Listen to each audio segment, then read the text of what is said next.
We are actually in the people business. And the more that we understand people, the better that we understand people, the better we understand how they may be potentially wired, the more equipped we will be in order to lead them. With that being said, I want to go ahead and talk about some potential reasons why somebody may use some of these communication styles. Now, this is not something that's set in stone. This does not mean that this is the situation, but this could be a high likelihood. And one of the things that I wanted to mention was that, as you guys know, I've worked with adults, and I believe some of you know, or most of you know, that I've worked with children, teenagers, young adults, up to senior citizen age. And so I've literally worked with potentially the whole gambit of age ranges.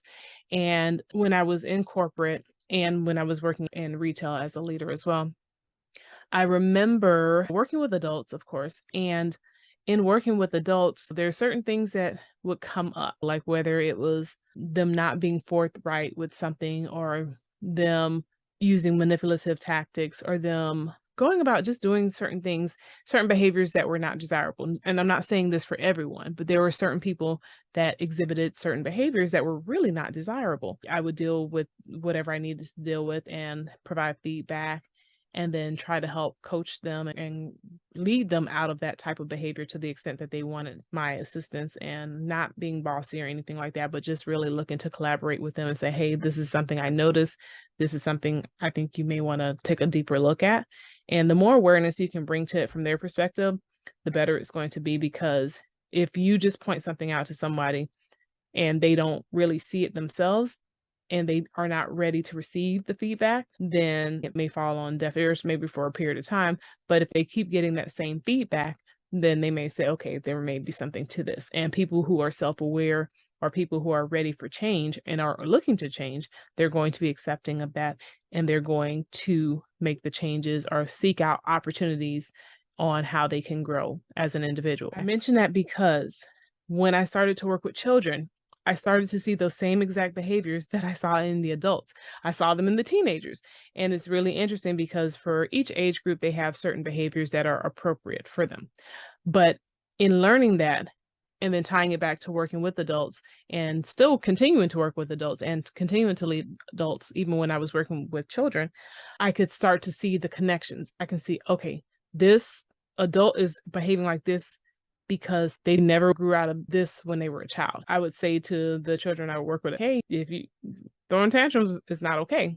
Like when you get to your job, and you have a family and you have children and stuff like that, you can't throw a tantrum on your job. So just making them aware of that as children, but then also seeing adults throwing temper tantrums as adults in the workplace, or being aggressive in the workplace, and then just being able to see connections. And so that's why I'm bringing this out, because I want you to be aware that these things are connected. And sometimes it's a matter of us being mature in certain areas, but being immature in other areas. And I know I've sent out an email about that earlier this year, where I talked about the person that you are actually dealing with when it comes to certain behaviors.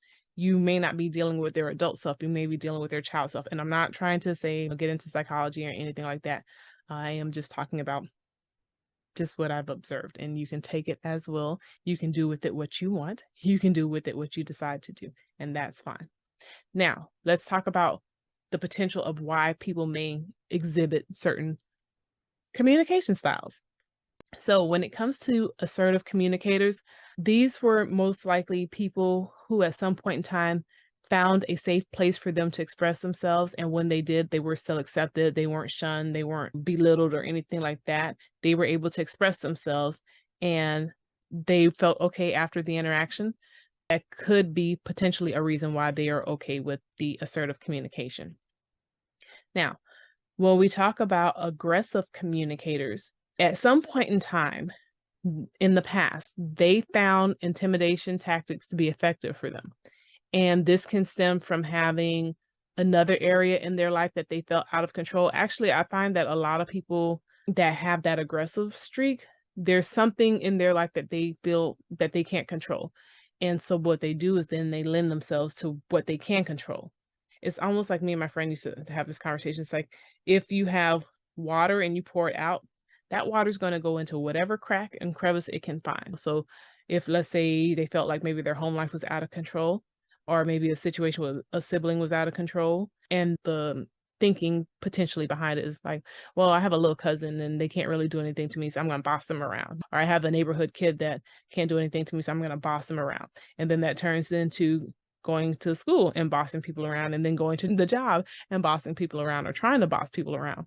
They just try to control what they feel like they can, because that is how they may, quote unquote, make themselves feel safe. That's what makes them feel safe. It's like, okay, I can't control what my parents did or what a sibling did, but I can control how this work situation is going to be. Or they might say things like, well, I'm never going to let this happen to me again, or no one will ever. You'll hear never and I won't. That's going to be part of their conversation. So what I'm not going to do is that kind of thing, and maybe some sassiness to go along with it. If they don't grow out of it as children, then they take it into the workplace. If they don't mature and learn that there are other ways of communicating, that the assertive communication is the most effective style, then they are going to continue to use those other styles.